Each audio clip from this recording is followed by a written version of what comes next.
There's a point where you have to drop the research and the imagination takes over.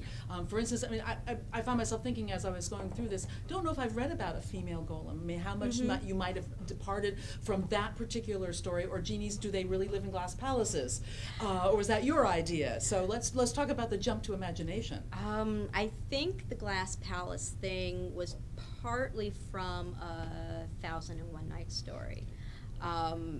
But there was also, and I honestly can't remember, some of this is just sort of lost in the fog of the early days of the book.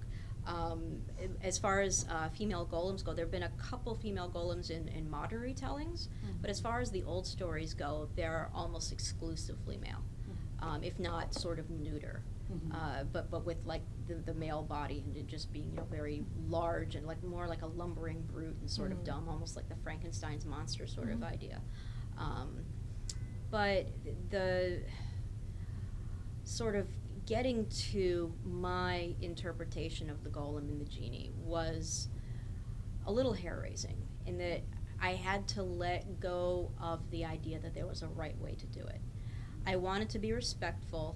I wanted to not stray so far from, you know, the sort of inherent facts of these creatures, of the way that the folklore describes them, that I would lose their essences.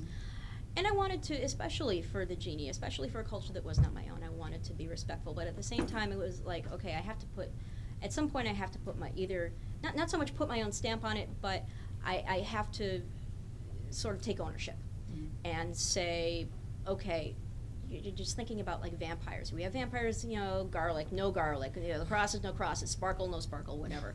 So there has to be, so, you know, there has to be enough flexibility that I can make it do what I need it to do. Yeah, but this